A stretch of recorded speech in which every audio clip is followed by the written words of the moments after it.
नमस्कार. आपण ज्ञानेश्वरी नित्यपाठ बघत आहोत. आज तिसरी ओवी 108 पैकी.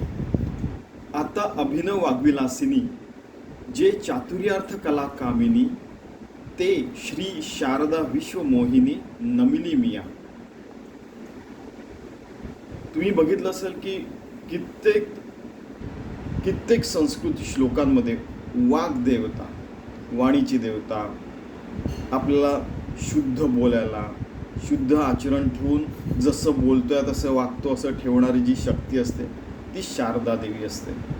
बोले तिसा चाले त्याची वंदावी पावले असं समर्थ रामदास म्हणतात. तर ती जी शक्ती आहे ती शारदा शक्ती आहे.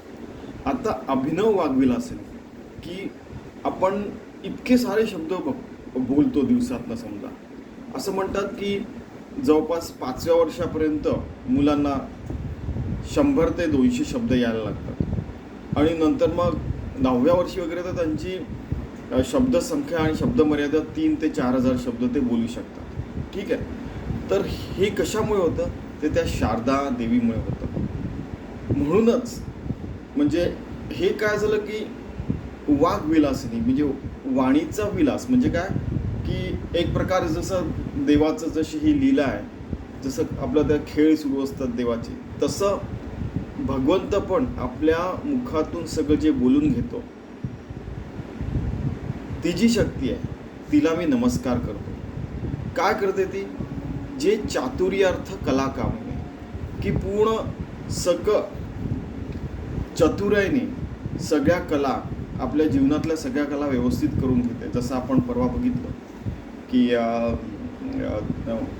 प्रतिपदा ते पौर्णिमा किंवा प्रतिपदा ते अमावस्या असे समजा 15 हे घेतलं आणि 16वी अमावस्या पौर्णिमेपर्यंत आणि 16 अमावस्या, तर 17वी कला म्हणजे भगवंत श्रीकृष्ण, म्हणजे हा सगळ्या कलांच्याही पलीकडे असे जे शब्द माझ्याकडनं बोलून घेणार आहे त्या ज्ञानेश्वर महाराज म्हणतात की तिला मी नमस्कार करतो आणि तिने माझ्याकडनं योग्य ते शब्द योग्य वेळी, योग्य जागी, योग्य कारणाकरता, आत्मज्ञानाकरता माझ्याकडनं बोलून घ्यावं. आणि हीच प्रार्थना माझी सद्गुरूंना पण आहे की सद्गुरू त्या शारदा देवीला तुमच्याकडनं मी प्रार्थना करतो की माझ्या मुखातून योग्य शब्दच योग्य वेळी, योग्य जागी, योग्य ठिकाणी वापरल्या जावे, जेणेकरून जे ऐकणारे आहेत तेही परमानंदामध्ये जावं आणि मी पण परमानंद सतत तुमच्या चरणी उपभोगावं. सिंपल.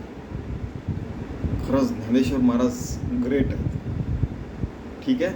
आता अभिनव वाग्विलासिनी जे चातुर्यार्थ कला कामिनी ते श्री शारदा विश्वमोहिनी नमिली मिया. की पूर्ण विश्वाला तिने मोहिनी टाकलेली आहे आणि पण तरीही माझ्याकडनं ती योग्य वेळी योग्य शब्द आता आपण जे बघितलं तसं ती बोलून घेणार आहे, याच्यावर माझा विश्वास आहे आणि म्हणूनच तिला मी प्रार्थना करतो आणि ती ही माझी इच्छा पूर्ण करून घेईल ज्ञानेश्वरीच्या रूपात. माझ्याकडनं माझ्या वाग्विलासातून ती परमानंदच झळकवेल. त्यांचा जो सर्वत्र चैतन्य आहे, चित्तविलासवाद आहे, तो सत्य ठरवेल असं त्यांना वाटतं. सगळीकडे स्वानंदबोध पाटणच तयार करेल यावर माझा विश्वास आहे असं ज्ञानेश्वर महाराज म्हणतात. म्हणून तिला मी सतत प्रणाम करतो त्या शारदेला. धन्यवाद.